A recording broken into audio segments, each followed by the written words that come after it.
दोस्तों नमस्कार, प्रणाम आप सभी को लोग को हाथ जोड़कर। दोस्तों आप सबका अपना अपने यूट्यूब चैनल संस्कार कोचिंग में स्वागत है। जैसा कि आप लोगों ने थंबनेल पर देखा होगा, ये वीडियो अंतर्राष्ट्रीय सीमा रेखा से संबंधित है। बात है सीमा रेखा की, तो सबसे पहले हम लोग को ये समझना होगा कि सीमा रेखा क्या है। सीमा रेखा जिसे पूछा जाए, सबसे पहले दो देशों के बीच जब सीमा रेखा होगी तो वो अंतर्राष्ट्रीय सीमा हो जाएगी, जिसको हम लोग बोलेंगे इंटरनेशनल बॉर्डर, अर्थात क्या बोलेंगे, आईबी। ये अंतरराष्ट्रीय सीमा हो जाएगी। सबसे पहले हम लोग बात करेंगे इसके डिफिनेशन की। डिफिनेशन अर्थात क्या, परिभाषा। सीमा रेखा वह रेखा होती है जो दो देशों को अलग करती है और उसके अधिकार और संप्रभुता को दर्शाती है। क्या बोलेंगे हम लोग, सीमा रेखा वह रेखा होती है जो दो देशों को अलग करती है और उसके अधिकार और संप्रभुता को दर्शाती है, या बताती है कि उनका कहां तक अधिकार और संप्रभुता है। अब हम लोग बात करते हैं ना कि प्राचीन समय में सीमा रेखा को सीमा नहीं कहा जाता था। बात करेंगे अगर हम लोग प्राचीन समय की, तो सीमा को क्या कहा जाता था, सीमांत कहा जाता था, जिसे इंग्लिश में ना मार्जिन कहा जाता है। सीमांत कहा जाता था, सीमा रेखा नहीं कहा जाता था। सीमांत का मतलब क्या होता है ना कि जैसे ये दो देश हैं अगर, तो इनका कुछ हद तक एरिया ऐसा होता था अनुमानित, इनका कुछ ऐसा अनुमानित होता था, लेकिन ये एक दूसरे में इधर उधर आ जा सकते थे। सीमांत करने का मतलब सीमा का अंत होना, लेकिन कोई खास ऐसा निर्धारित स्थान, निर्धारित रेखा नहीं होती थी। लेकिन बात है कि जैसे जैसे जनसंख्या बढ़ते गई तो लोगों को भूमि की आवश्यकता बढ़ते गई, और इसके लिए जब भूमि की आवश्यकता बढ़ते गई तो लोगों ने कहा कि ऐसा नहीं भाई, आप लोग हमारे में आ जाते हो, हम लोग तुम्हारे में चला जाते हैं, कि निर्धारित रेखा खींच दी जाए, बना दी जाए, ताकि ये फिक्स हो कि ये जो भी संसाधन पढ़ने वाले मेरे अधिकार क्षेत्र में है, और इधर से जो भी संसाधन या वगैरह जो भी पढ़ने वाले हैं वो आपके क्षेत्र में है। तो इस तरह से सीमा रेखा का निर्धारण हो गया। यानी अगर हम लोग बात करें प्राचीन समय में तो वो सीमांत कहलाता था, और अगर आधुनिक समय में बात करें तो वो क्या कहलाती है, सीमा रेखा कहलाती है। अब सीमांत से एक रिलेटेड जीके है क्या कि सीमांत गांधी किसे कहा जाता था, तो खान अब्दुल गफ्फार को सीमांत गांधी या फ्रंटियर गांधी कहा जाता था। इसके बाद हम लोग जब बात करेंगे दोस्तों प्रकार का, कि कितने प्रकार के होते हैं सीमा रेखा, सीमा रेखा कितने प्रकार के होते हैं, तो सीमा रेखा ना 4 प्रकार के होते हैं। कितने प्रकार के होते हैं, 4। पहला जो है ना अध्यारोपित, पहला क्या है, अध्यारोपित इंटरनेशनल बॉर्डर। अध्यारोपित करने का मतलब वैसी सीमा रेखा जो किसी बाहरी शक्ति द्वारा निर्धारित की गई हो। यानी दो देश, जैसे दो देश अगर हैं तो वो दोनों मिलकर के खुद नहीं, ये कोई बाहरी नियंत्रण में है ये दोनों देश, और ये उनके द्वारा निर्धारित किया गया हो, तो उस तरह की रेखा को हम लोग क्या बोलते हैं, अध्यारेखा, अध्यारोपित रेखा। यानी परिभाषा के तौर पर कुल हम जानेंगे कि वैसी सीमा रेखा जो किसी बाहरी नियंत्रण देश द्वारा खींचा गया हो, उसे अध्यारोपित सीमा रेखा बोलते हैं। दूसरी बात हम लोग करते हैं अवशेषी रेखा। क्या होगा, अवशेषी इंटरनेशनल बॉर्डर। ये ऐसा इंटरनेशनल बॉर्डर होता है जो कभी मान्यता प्राप्त थी, जिसकी कभी आवश्यकता थी, लेकिन समय के साथ इसके अस्तित्व क्या हो गई हो, खत्म हो गई हो। जैसे अगर हम बात करें कि जब वियतनाम के एकीकरण के पूर्व वियतनाम 2 भागों में बटा था, उत्तरी वियतनाम और दक्षिणी वियतनाम। लेकिन जब वियतनाम का एकीकरण किया गया तो सिर्फ वियतनाम हो गया, उत्तरी और दक्षिणी मिल करके। लेकिन उस समय उत्तरी और दक्षिणी के बीच, वियतनाम के बीच 17 डिग्री समानांतर रेखा काम करती थी, लेकिन अब वो है, लेकिन अब उसका कोई काम नहीं है, वो सीमा रेखा का काम नहीं करती है, तो वो अवशेष के रूप में रह गई। तो इस तरह को हम लोग क्या बोलेंगे, अवशेषी सीमा रेखा बोलते हैं। उसके बाद जो हम लोग बात करने वाले हैं तीसरा, पूर्ववर्ती सीमा रेखा, यानी पूर्ववर्ती इंटरनेशनल बॉर्डर। दो देशों के नागरिकों या समाज के विकसित हो जाने के पहले जो सीमा रेखा बना दी गई हो उसे क्या बोलते हैं, पूर्ववर्ती सीमा रेखा बोलते हैं। यानी पूर्ववर्ती सीमा रेखा की परिभाषा क्या हो गई, जो दो देशों के नागरिक या समाज को विकसित होने के पहले ही सीमा निर्धारित की गई हो उसे पूर्ववर्ती। चौथा हम लोग बात करेंगे ना परवर्ती इंटरनेशनल बॉर्डर, यानी परवर्ती सीमा रेखा। वैसी सीमा रेखा जो दो देशों के लोगों या समाजों के विकसित हो जाने के बाद उनके द्वारा निर्धारित किए गए, यानी दो देश विकसित होकर खुद के द्वारा अगर अपने बीच सीमा रेखा का निर्धारण किया हो तो उस प्रकार के सीमा रेखा को क्या बोलेंगे, परवर्ती सीमा रेखा बोलेंगे। लेकिन बात यह है ना कि आपसे एग्जाम्स में ऐसा क्वेश्चन नहीं पूछा जाता है कि कौन सी सीमा रेखा अध्यारोपित है या अवशेषी है, पूर्ववर्ती है या परवर्ती है। क्वेश्चन ये पूछा जाता है कि ये कौन सी सीमा रेखा किस देश के बीच है, ये आपसे पूछा जाता है। ये नहीं पूछा जाता कि कौन सी प्रकार की सीमा रेखा है। तो हम लोग बात करते हैं दोस्तों, आजकल मोबाइल कितना फेमस है हर किसी को पता है। कितनी आवश्यकता है, जीवन का अभिन्न हिस्सा हो गया है मोबाइल। हम सबको पता है, आपको भी पता है कि मोबाइल जीवन का अभिन्न हिस्सा है, मोबाइल के बगैर आप रह नहीं सकते हो। तो उसी तरह से जब मोबाइल होता है चलाने के लिए, तो मोबाइल में क्या होती है, सिम कार्ड होती है। मोबाइल में क्या होती है, सिम कार्ड होती है। अब सिम कार्ड का एक अलग अलग नंबर होता है, यूनिक नंबर होता है सिम कार्ड का, जो दूसरे व्यक्ति को वो नंबर नहीं दिया जाता, सिर्फ एक व्यक्ति को दिया जाता है। आप लोग तो ना जाने कितने कितने मोबाइल नंबर याद रख रहे होंगे, 5 मोबाइल नंबर, 10 मोबाइल नंबर, बहुत सारे। जैसे लोग जब दो जिस्म एक जान होते हैं, तो ना जाने जितने नंबर बदला करो मोबाइल याद नंबर याद रखते हैं। जैसे नंबर होता है 94 474 95 572, ठीक है ना, ऐसा करके। तो सीमा रेखा निर्धारण करने के लिए, सीमा रेखा दो देशों के बीच को याद करने के लिए मैं एक मोबाइल 10 नंबर का दे रहा हूं, आप लोग को बिल्कुल याद कर लेना, बिल्कुल।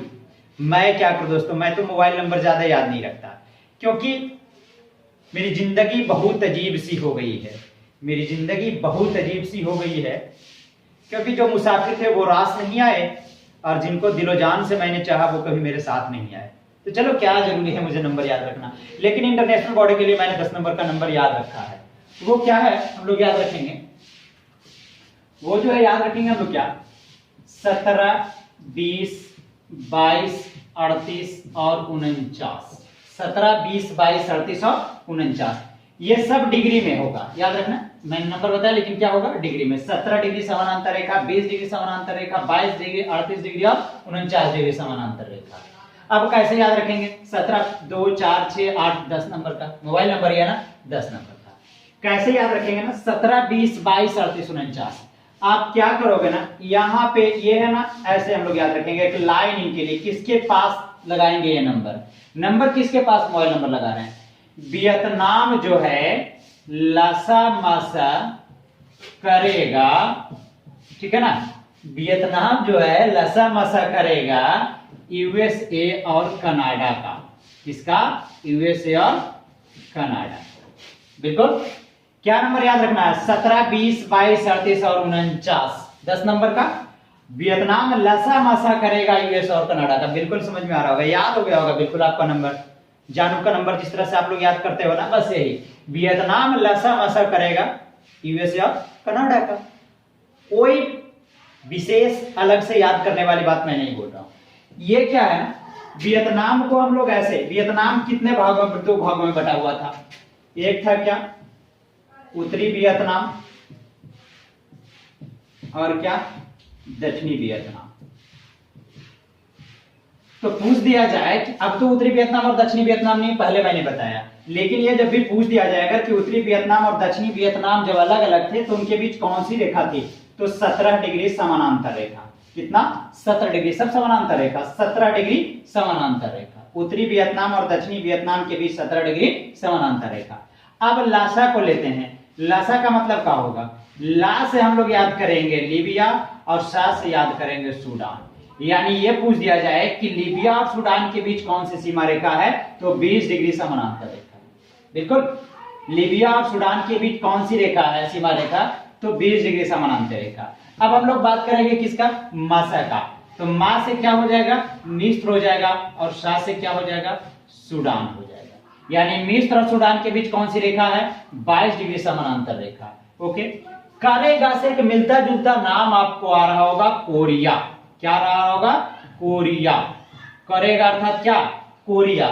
कोरिया को हम लोग, कोरिया बटा हुआ है उत्तर कोरिया और किसमें, दक्षिण कोरिया में। उत्तर कोरिया किसमें बटा हुआ है, दक्षिण कोरिया में। अभी भी ये बटा हुआ है, किम जोंग उन को आप लोग जान रहे हो, उत्तर कोरिया का जो तानाशाह होगा।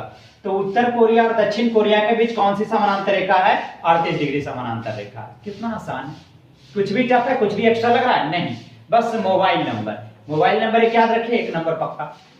यूएसए और कनाडा के बीच, ये तो नाम ही मैंने लिख दिया यहाँ पे, यूएसए और कनाडा के बीच 49 डिग्री समानांतर रेखा। कोई दिक्कत, कोई दिक्कत नहीं होगी आपको, आप स्क्रीनशॉट कर सकते हैं। यहां से मैंने यानी 1 2 3 4 5, एक मोबाइल नंबर से 5 सीमा रेखा हम लोगों ने याद किया। अब चलते हैं अगला, अगला जो है वो याद करेंगे सेंटेंस। तब तक स्क्रीनशॉट आप ले सकते हैं 2 सेकंड में।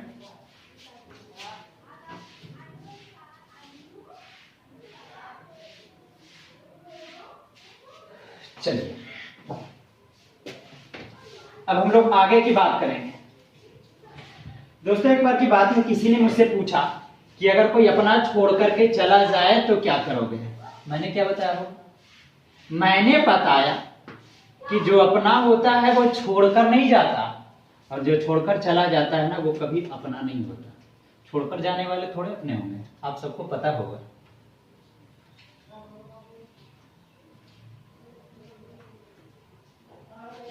चलिए एक बात क्या है कि कोई लड़की थी, वो हमेशा बोलती थी कि भाई दो लड़के जो है ना, वो मुझे क्या बोलते हैं, क्या बोलते थे दो लड़के, वो दो लड़कों का जो नाम था वो क्या था, वो था जफरा और रुफीन। दो लड़के थे, जफरा और रुफीन रोज जपा करते थे। जफरा और रुफीन रोज जपे, क्या जपते थे, किसी लड़की को कहते थे, या मुझे एक लड़की कहती है कि मैं रहीम सी हूं। एक लड़की कहती थी क्या कि अरे भाई जफरा रुफीन रोज हमको कहती है कि मैं रहीम सी हूं। अब ये मैं रहीम सी हूं, अब बिल्कुल याद रहेगा कि वो जफरा और रुफीन दो जो लड़के हैं वो एक लड़की को रोज कहते हैं कि मैं रहीम सी हूं, तुम रहीम सी हो। इसका मतलब क्या है, मैं का मतलब कौन सी सीमा रेखा, ये सीमा रेखा है। मैं का मतलब है मैगी नॉट रेखा। मैं का मतलब क्या हो जाएगा, मैगी नॉट रेखा। चलिए मैं का मतलब कौन सी रेखा, मैगी नॉट रेखा। और ये जफरा का मतलब क्या हो जाएगा, दो है। जा से एक नाम बिल्कुल आसानी से आ रहा होगा जर्मनी, और फरा से क्या आ रहा होगा, बिल्कुल आप लोग बता दोगे, जर्मनी और फ्रांस। तो यहां से आपसे अगर पूछा जाए कि जर्मनी और फ्रांस के बीच कौन सी सीमा रेखा है, तो मैगी नॉट रेखा। कौन सी रेखा है, मैगी नॉट रेखा। कोई दिक्कत, कोई दिक्कत नहीं। रहीम जो है ना वो मेन रहीम रेखा को बताता है। रहीम से क्या, मेन रहीम रेखा, जिसको हम लोग ना मार्जिनल रेखा भी बोलते हैं। क्या बोलते हैं, मार्जिनल रेखा। अब है रूफीन, रू से आपको क्या मिल जाएगा, रूस मिल जाएगा। फीन से क्या मिल रहा है आपको, फिनलैंड मिल रहा है। क्या मिल रहा है, फिनलैंड। यानी रूस और फिनलैंड के बीच कौन सी सीमा रेखा है, मेन रहीम या मार्जिनल रेखा, दोनों एक ही नाम है। मेन रहीम या मार्जिनल रेखा रूस और किसके बीच है, फिनलैंड के बीच। कोई विशेष परेशानी, कोई विशेष परेशानी नहीं। अगर आपको वीडियो अच्छा लगा हो तो लाइक सब्सक्राइब एवं शेयर जरूर करना भाई। नहीं अच्छा लगे तो खैर कोई बात नहीं है, समझो तेल ले गया। अब हम लोग बात करेंगे सी। सी का मतलब क्या है, सीज फ्राइड रेखा। सीज का मतलब क्या है, सीज फ्राइड रेखा। और ये रोज का मतलब क्या है, पता होगा, रो से क्या है, रूस। रो से क्या हो गया, रूस, और जा से क्या हो गया, जर्मनी। यानी रूस और जर्मनी के बीच कौन सी रेखा है, सीज फ्राइड, जिसको एक तरह से हम लोग बोलते हैं विराम, युद्ध विराम रेखा। सीज फ्राइड का मतलब होता है युद्ध विराम रेखा भी। यानी रूस और जर्मनी के बीच कौन सी रेखा, सीज फ्राइड रेखा। अब हम लोग बात करते हैं हूं। हूं से नाम मिल रहा है हिंडनबर्ग। क्या लिखेंगे, हिंडनबर्ग रेखा। क्या, हिंडनबर्ग रेखा, या इसी को एक नाम और बोलते हैं, याद रखिएगा, ओडरनेसी रेखा। क्या बोलते हैं इसको, ओडरनेसी रेखा, इसी को बोला जाता है। अब ये हिंडनबर्ग और ओडरनेसी, जा और पे, जा से क्या हो जाएगा, जर्मनी, और पे का मतलब क्या है, पोलैंड है। क्या है, पोलैंड है। तो अगर ऐसा पूछे कि जर्मनी और पोलैंड के बीच कौन सी सीमा रेखा है, तो हिंडनबर्ग या ओडरनेसी रेखा, या फिर हिंडनबर्ग या ओडरनेसी किन दो देशों के बीच सीमा रेखा है, तो जर्मनी और पोलैंड। अब कितना याद किए, 1 2 3 4, दो लाइन में हम लोग ना 5 4 9 सीमा रेखा को हम लोग याद कर लिए। अब हम लोग जरा अपने पड़ोसी देशों की सीमा की बात करते हैं। आप लोग इसे स्क्रीनशॉट भी ले सकते हो, लेने 2 सेकंड में।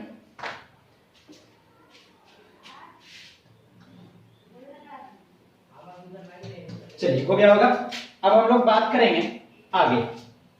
अब हम लोग अपने पड़ोसी देशों, भारत के जो पड़ोसी देश है ना, उनके साथ कौन कौन से सीमा रेखा है भारत की, वो हम लोग याद करेंगे।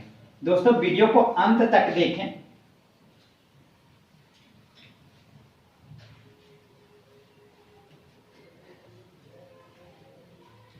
अरे मेरा हक तो तेरे मोहब्बत पर नहीं है, मेरा हक तो तेरे मोहब्बत पर नहीं है, लेकिन दिल चाहता है अंतिम सांस तक तेरा इंतजार करूं। क्या किया जाएगा, बेट बेट बेट, इंतजार इंतजार अब इंतजार। चलिए जैसे कि तारीख तारीख तारीख पर तारीख। चलिए बने रहे। अब हम लोग जो बात करने वाले आगे, बस ये लास्ट ट्रिक होगा, काफी मजेदार होगा। जैसा कि आप लोगों ने थंबनेल पर भी ये ट्रिक देख रहा होगा, तो अभी तक जब वीडियो लगातार देख रहे होगा तो आपको लग रहा होगा कि सर ये गया कहाँ, वो जो आप लोगों ने अपने थंबनेल पर लिखा हो। तो देखिए क्या लिखा हुआ था थंबनेल पर, यही था ना, पीरपाद सीम सीम, यही था ना, पीरपाद सीम सीम। अब ये क्या है, पीरपाद सीम सीम, पी से क्या है आपका पाकिस्तान हो जाएगा, पी से क्या हो जाएगा पाकिस्तान, आई से क्या हो गया इंडिया यानी क्या भारत, और रेड आर से क्या हो जाएगा ना रेड क्लिफ। कोई ज्यादा मशक्कत करने की जरूरत नहीं होगी, वीडियो बिल्कुल एकदम भाई लोग समझ में आ रहा होगा आसानी से। यानी भारत और पाकिस्तान के बीच कौन सी रेखा, रेड क्लिफ रेखा, पी से फिर वही पाकिस्तान, ए से क्या हो जाएगा पाकिस्तान का लगा हुआ देश, भारत का ही पड़ोसी देश अफगानिस्तान, और डी से क्या हो जाएगा डूरंड रेखा।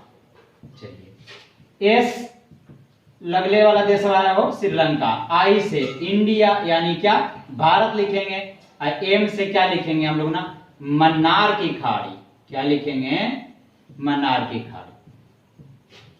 सी से क्या लड़ाई ले वाला देश है, कोरोना वायरस फैलाने वाला देश है ना हो, सी से चीन, आई से इंडिया यानी भारत, और एम से क्या होगा मैकमोहन रेखा। चलिए अब यहां से हम लोग बात करें ये कि भारत और पाकिस्तान के बीच कौन सी सीमा रेखा है, रेड क्लिफ रेखा, पाकिस्तान और अफगानिस्तान के बीच कौन सी ड्यूरंड रेखा, श्रीलंका और भारत के बीच कौन सी रेखा है तो मन्नार की खाड़ी है, वो श्रीलंका और भारत को अलग करती है। और कभी कभी ऐसा भी होता है कि मन्नार की खाड़ी को में एक जल डमरूमध्य है जो कि लिखा जाता है पाक जल डमरूमध्य, जिसे बोला जाता है क्या पाक जल डमरूमध्य। तो ऑप्शन आपको अगर ऐसा मिले कि भारत और श्रीलंका किसके द्वारा अलग होते हैं तो हम लोग लिखेंगे मन्नार की खाड़ी, लेकिन मन्नार की खाड़ी ना लिख करके अगर आपके पास ये रहे कि पाक जल डमरूमध्य तो आप ऑप्शन क्या लगाओगे पाक जल डमरूमध्य, क्योंकि पाक जल डमरूमध्य जो है वो किसमें है, किसकी खाड़ी में मन्नार की खाड़ी में। अब थोड़ा सा डिटेल से हम लोग लेते चलते हैं। ये रेड क्लिफ रेखा है ना, क्वेश्चन ऐसे पूछ दिया जाता है कि रेड क्लिफ रेखा किसके नाम पर रखी गई थी, ये रेखा कब इसका निर्धारण किया गया था। तो हम लोग को तो पता है कि भारत जब ब्रिटेन का गुलाम था तो 15 अगस्त 1947 को भारत क्या हुआ आजाद हुआ। जब 15 अगस्त 1947 को आजाद हुआ तो उसके पहले 14 अगस्त का स्वतंत्रता दिवस पाकिस्तान मनाता है और 15 अगस्त को भारत मनाता है। अब आजाद होने के बाद जब देश का बंटवारा हुआ तो सभी चीजों का किताब कॉपी तक के बंटवारा हुआ, नोट तक बंटवारा हुआ, सैनिक का भी बंटवारा हुआ दोस्तों। कुछ सैनिक पाकिस्तान जिनको जाना था वो पाकिस्तान चले गए, जिनको हिंदुस्तान में रहना था भारत में वो भारत में रहे। तो जब हर चीज के लिए बंटवारा के लिए ना एक आयोग बना, तो उसी तरह से जब भारत इस तरह से भारत और पाकिस्तान अलग हो गए तो दोनों को सीमा रेखा के निर्धारण के लिए एक सीमा आयोग का गठन किया गया, सीमा आयोग का गठन किया गया। उसी सीमा आयोग के अध्यक्ष थे सिरिल रेडक्लिफ। यानी अगर बात किया जाए कि जब भारत और पाकिस्तान 14 अगस्त और पाकिस्तान और भारत क्रमशः 14 और 15 अगस्त को आजाद हुए तो सीमा बनाने के लिए सीमा आयोग का गठन हुआ। तो सीमा आयोग के अध्यक्ष थे कौन, सिरिल रेडक्लिफ। कौन थे, सिरिल रेडक्लिफ।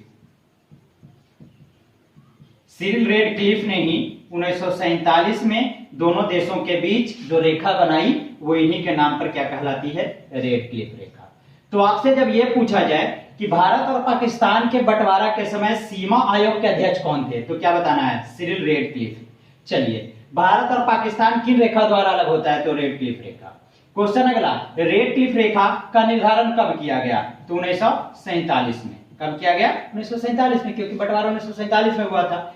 फिर ये आपसे पूछा जाए कि रेडक्लिफ रेखा किनके नाम पर रखा गया है तो ब्रिटिश प्रशासक एवं भारत और पाकिस्तान के बंटवारा के समय सीमा आयोग के अध्यक्ष सिरिल रेडक्लिफ के नाम पर रखा गया है। ओके, कोई दिक्कत नहीं। लेकिन यहाँ पे कुछ ट्विस्ट है। ट्विस्ट ये है ना कि पाकिस्तान जो है ना ये रेडक्लिफ रेखा को मानने के लिए तैयार नहीं होता है। क्यों, क्योंकि जब बंटवारा हुआ था तो कश्मीर का कुछ भी हिस्सा पाकिस्तान को नहीं दिया गया था, लेकिन पाकिस्तान के हिस्से जेहन में ये चीज बसा था कि कश्मीर हमें चाहिए। तो जैसे आजादी के बाद बंटवारा के 1947 के चंद महीनों के बाद पाकिस्तानी सैनिक जो पाकिस्तान में गए थे उन्होंने भारत पर कश्मीर को अपनाने के लिए, कश्मीर को कब्जा करने के लिए आक्रमण कर दिया। तो कश्मीर को बचाने के लिए भारतीय सैनिक आगे बढ़े। कश्मीर को बचाने के लिए भारतीय सैनिक आगे बढ़े, तब तक बहुत दोनों के बीच फिर युद्ध हुआ।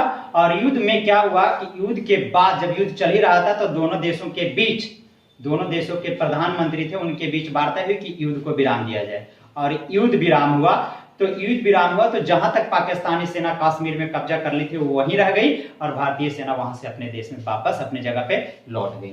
तो ये बात यही आती है कि 1947 में जब युद्ध हुआ तो पाकिस्तान जो कश्मीर का जो क्षेत्र अपना लिया था, कब्जा कर लिया था, वो क्या कहलाता है, POK, जिसको हम लोग बोलते हैं पाक ऑक्युपाइड कश्मीर, पाक ऑक्युपाइड कश्मीर, यानी पाकिस्तान अधिकृत कश्मीर बोला जाता है। तो जब ये दो जब यहाँ पे जैसे भारत था, पाकिस्तान था, सीमा रेखा था, यहाँ पे कश्मीर का कुछ हिस्सा जब अपना लिया तो यही कश्मीर का कुछ हिस्सा क्या कहलाता है, POK कहलाता है।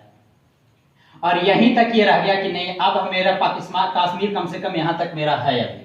तो बोला गया कि चलो ठीक है मान जाओ।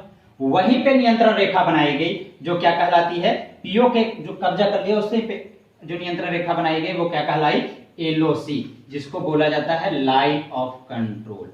क्या बोला जाता है, लाइन ऑफ कंट्रोल।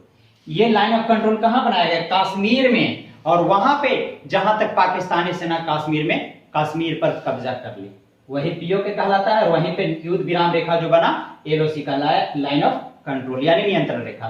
तो क्वेश्चन ये भी बन सकता है कि नियंत्रण रेखा, लाइन ऑफ कंट्रोल किन दो देशों के बीच है, किन दो देशों के बीच है, तो भारत और पाकिस्तान के बीच है। कब निर्धारण किया गया इसका, कब इसको बनाया गया, तो 1947 में। और बोला गया कि चलो पाकिस्तान कम से कम यहां तक तो शांत रहेगा।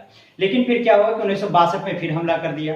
चलिए 1972 में फिर हमला कर दिया। तब 3 जुलाई 1972 को शिमला समझौता हुआ।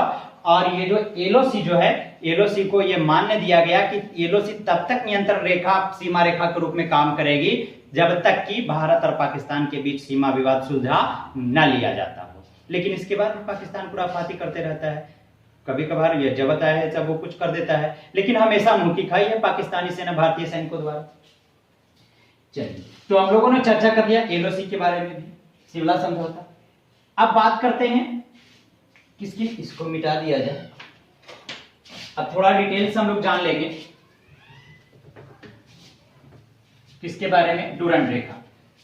तो डुरंड रेखा जो बनाई गई थी पाकिस्तान तो उस समय 1896 में निर्धारित किया गया था। पूछा जाए कि डुरंड रेखा किसके बीच, पाकिस्तान और अफगानिस्तान के बीच कब निर्धारित किया गया था, 1896 ईस्वी में। और किसके बीच, तो उस समय पाकिस्तान, भारत तो गुलाम ही था, तो पाकिस्तान तो बटा नहीं था। तो भारत पर जो ब्रिटिश प्रशासक थे वो सर मार्टिनेंट डुरंड थे।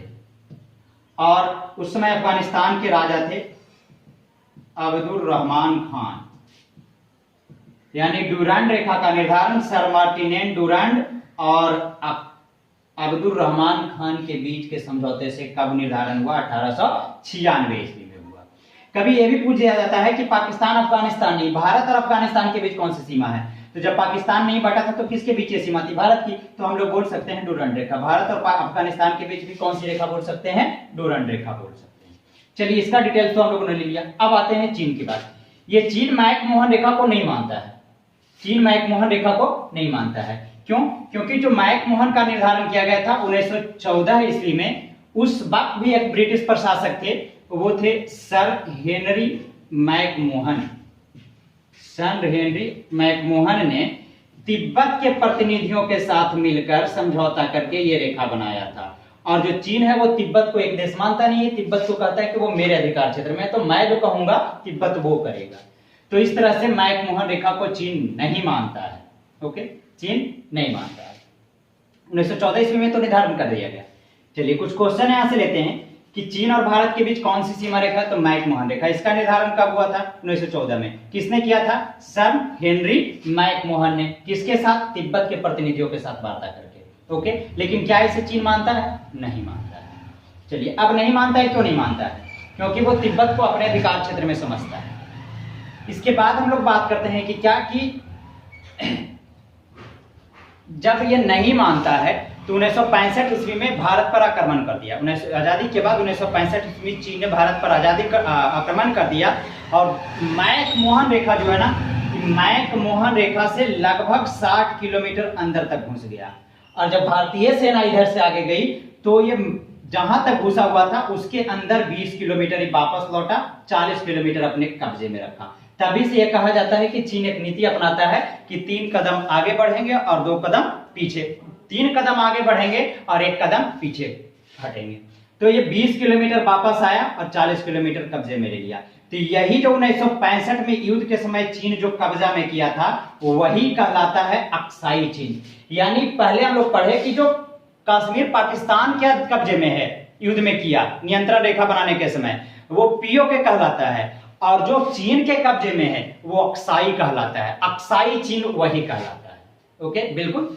अब जब ये युद्ध 1965 में चल रहा था तो भारत के प्रधानमंत्री और चीन के प्रधानमंत्री के बीच वार्ता होकर के युद्ध विराम किया गया कि नहीं, युद्ध रोका जाए। तो युद्ध रोका जाए तो वहीं 20 किलोमीटर वापस लौट करके चीनी सेना रुक गई और वहां पे एक रेखा नियंत्रित की गई, रेखा बनाई गई जो कहलाता है एलएसी। क्या कहलाता है? एलएसी, जिसको बोलते हैं लाइन ऑफ एक्चुअल कंट्रोल। क्या बोलते हैं? लाइन ऑफ एक्चुअल कंट्रोल, यानी वास्तविक नियंत्रण रेखा। तो यहां से क्वेश्चन ये बना कि एलएसी किसके बीच है? तो भारत और चीन के बीच। और एलओसी किसके बीच है? भारत और पाकिस्तान के बीच। कोई दिक्कत? कोई दिक्कत नहीं। जो पाकिस्तान अधिकृत है, कब्जाए हुए भारत में कश्मीर का क्षेत्र, वो क्या कहलाता है? पीओके। भारत का जो क्षेत्र चीन कब्जाए हुए है वो क्या कहलाता है? अक्साई चीन कहलाता है। बिल्कुल यहां तक समझ में आ गया होगा? कोई दिक्कत नहीं, कोई दिक्कत नहीं। चलिए, ये एलएसी को चीन मानता है कि चलो ये मेरा क्षेत्र है, एलएसी को मानता है, लेकिन उसके बाद भी वो कुछ ना कुछ करते रहता है। एक चीज और मैं यहाँ याद आ रहा है, बताना भूल गया था कि एक आती है बात क्या, 24 डिग्री समानांतर रेखा। 24 डिग्री समानांतर रेखा भारत और पाकिस्तान, यानी 24 डिग्री जो समानांतर रेखा है वो भारत और पाकिस्तान को अलग करती है, लेकिन भारत उसे नहीं मानता है। तो अगर आपसे ये पूछा जाए कि 24 डिग्री समानांतर रेखा किन 2 देशों को अलग करती है, तो भारत और पाकिस्तान को, लेकिन क्या भारत इसे मानता है? नहीं मानता है। दोस्तों, इससे ज्यादा नहीं पूछा जाता है सीमा रेखा के बारे में। मुझे उम्मीद है कि आप लोग को अच्छी तरह से बिल्कुल समझ में आ गया होगा। अच्छा लगा होगा तो लाइक, सब्सक्राइब और शेयर जरूर करना। तब तक के लिए धन्यवाद।